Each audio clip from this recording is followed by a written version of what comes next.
Hello guys, ഇതേ ഞാനൊരു special എന്ന് പറയേണ്ട തട്ടിക്കൂട്ട് വീട്ടിലുള്ളതെന്ന് വെച്ച് ഇതിനകത്തിപ്പം കുറേ ഐറ്റം ഉണ്ട് കേട്ടോ. അപ്പോൾ അത്രയും ഐറ്റം ഉണ്ടായിരുന്നു, അതെടുത്ത് ഒരു സാലഡ് ഉണ്ടാക്കി. അതായത് ഇന്നൊരു 3-4 ദിവസമായിട്ട് ഓടിക്കൊണ്ടിരിക്കുന്ന സാമ്പാറും പിന്നെ ഒരു പല്ലിക്കോര എന്ന് പറയുന്ന മീൻ മേടിച്ചത് അരച്ചു പുരട്ടി വെച്ചിരിക്കുന്നത് അതുള്ളെന്ന് വെച്ചാൽ മതി. അതുപോലെ ഇല്ലാത്തവരുണ്ട്, നമുക്കതൊക്കെ സന്തോഷം. പക്ഷേ എന്നെ സംബന്ധിച്ച് മീൻ വറുത്തതിനോട് താല്പര്യം ഇല്ലാത്തതുകൊണ്ട് മീൻ കറിയോ പീരയൊക്കെയാണ് താല്പര്യം. എനിക്ക് മീൻ വറുത്തത് കഴിച്ചാൽ ദഹനം അത്ര പോരാ, എനിക്കിഷ്ടമല്ല. എന്തോ ഇങ്ങനെ പൊളിച്ച് തകട്ടി വരും. അപ്പോൾ ഞാൻ അച്ചാർ കൂട്ടാൻ നമുക്കങ്ങനെ എല്ലാ അച്ചാറുകളും ഇട്ട് വച്ചിട്ടുണ്ടെങ്കിൽ നമുക്കങ്ങനെ അച്ചാറിനോട് വലിയൊരു താല്പര്യമൊന്നുമില്ല. ഇത് ഇഷ്ടംപോലെ അച്ചാറൊക്കെ ഇടുന്നതുകൊണ്ടായിരിക്കും നമുക്ക് കണ്ട് മടുപ്പ്. അപ്പം എനിവേ ഞാനിത് ഇന്ന് ആരണിന് ഉച്ചയ്ക്ക് വരുമ്പോൾ എന്ത് കൊടുക്കും? പച്ചക്കറി ഒന്നും ഇരിപ്പില്ല. നമ്മുടെ നാട്ടിലാണെങ്കിൽ പറമ്പിലോട്ടിറങ്ങിയാൽ എന്തെങ്കിലും നമുക്കൊന്ന് കാടും പടലയൊക്കെ വെക്കാനുണ്ട്. ഞാൻ അതിനുള്ളതൊക്കെ അടുക്കളത്തോട്ടത്തിൽ കണ്ടെത്തിയിട്ടുണ്ട്. പക്ഷേ ഇവിടെ ഒരു രക്ഷയില്ല, കാശ് കൊടുത്തല്ലേ വാങ്ങിക്കാൻ പറ്റുള്ളൂ. അപ്പോൾ കഴിഞ്ഞ ദിവസം ആരൺ 2 പച്ചമാങ്ങ, പേരയ്ക്കാമാങ്ങ പോലത്തെ 2 മാങ്ങ വാങ്ങിച്ചുകൊണ്ട് വന്നു. അപ്പോൾ ഞാൻ ഓർത്തൊരു ഷെഫ് ഇങ്ങനെ ഉണ്ടാക്കിയിട്ടുണ്ട്. പുള്ളി ഭയങ്കര സ്ലൈസായിട്ടാണ് ഉണ്ടാക്കിയിട്ടുള്ളത് കേട്ടോ.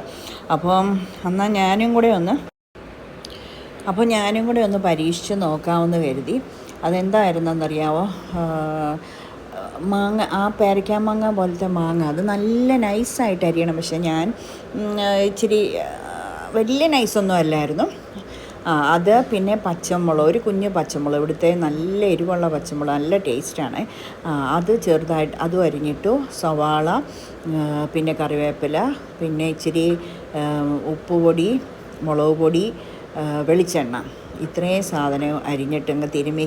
ക്യാരറ്റൊക്കെ ഉണ്ടെങ്കിൽ അതിനകത്ത് അതും ഇടാം കേട്ടോ.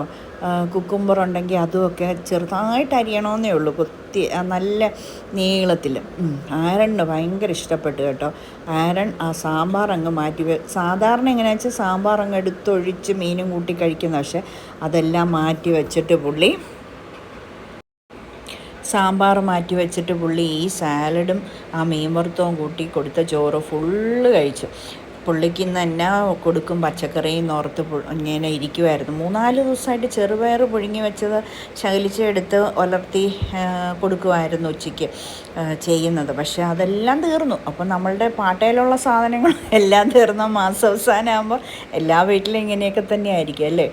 മാസത്തിൽ ഒരു പ്രാവശ്യം ശമ്പളം കിട്ടുന്ന വീട്ടിൽ, പ്രത്യേകിച്ച് പ്രവാസികളുടെ കാര്യമൊന്നും പറയണ്ട. പക്ഷേ എനിക്ക് എൻ്റെ വീട്ടിൽ ഇതുപോലത്തെ, നാട്ടിലെനിക്ക് ഒരു പ്രശ്നവും വരത്തില്ല. കാരണം എൻ്റെ വീട്ടിലെല്ലാം ഞാൻ അടുക്കളത്തോട്ടത്തിൽ നമുക്ക് കോഴിയുണ്ടായിരുന്നു, ഇച്ചിരി മീനൊക്കെ വളർത്തുന്നുണ്ടായിരുന്നു.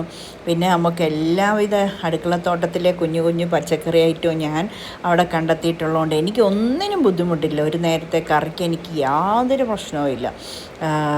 ശരിക്കും ഇവിടെ വന്നു കഴിഞ്ഞപ്പോഴത്തേക്കിനും നമുക്കെല്ലാം കാശ് കൊടുത്ത് വാങ്ങിക്കേണ്ടതുകൊണ്ട് ഭയങ്കര ഒരു ടൈറ്റ്, റെൻറ്റും എല്ലാം കൊടുത്തല്ലേ നമ്മൾ കഴിയുന്നത്.